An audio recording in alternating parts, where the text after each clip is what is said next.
बात है ना भाई, आप साइंस कॉलेज में जाइए, हम कोई सम्राट चौधरी तो है नहीं कि कहेंगे कि यूनिवर्सिटी ऑफ कैलिफोर्निया पता करने जाइए। अबे बेवकूफ़ो, तुम लोगों को क्या लगा था कि प्रशांत किशोर अगर दूसरे का क्वालिफिकेशन पूछ रहा है, डिग्री पूछ रहा है, तो वो क्वालिफाइड नहीं होगा?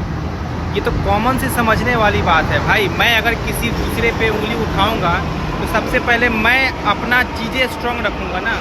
साइंस कॉलेज चले जाइए, मेरा बैच 1991 से 93 है, रोल नंबर 68 था, सेक्शन ए था, जाकर पता कर लीजिए कि पढ़े थे कि नहीं पढ़े थे और कितना नंबर आया था।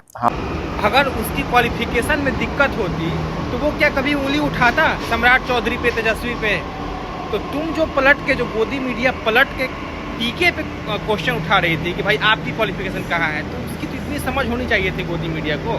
भाई ये सवाल गूंज रहा था हमसे। अरे भाई, तो गूंज रहा था, इसी गूंज में आपको बता दिए कि हम ये नहीं कहते आप कि आज गुस्साए नहीं, ये वाला देख। इसमें गुस्साए इसलिए थे कि आप कोई अगर आपको कहता भी कि भाई प्रशांत किशोर बीए फेल है, मान लीजिए कि ग्रेजुएशन नहीं किए है जी, तो आप पत्रकार होने के नाते आपकी अपनी भी तो समझ है कि अगर भाई ये ग्रेजुएशन फेल थे तो संयुक्त राष्ट्र संघ में काम कैसे कर रहे थे? ये तो नहीं संभव है कि भाई एक तो ये वैसे भी देखने से जो काम किया है उसे पता चलता है कि पढ़े लिखे हैं, इंटेलिजेंट है, इंटेलेक्चुअल है।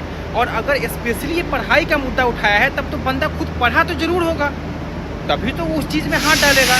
तो इतनी चीज़ तुम बेवकूफ़ों को समझ में नहीं आई तो इसीलिए तुमको आंसर नहीं देता है। किस सब्जेक्ट में किए थे प्रशांत?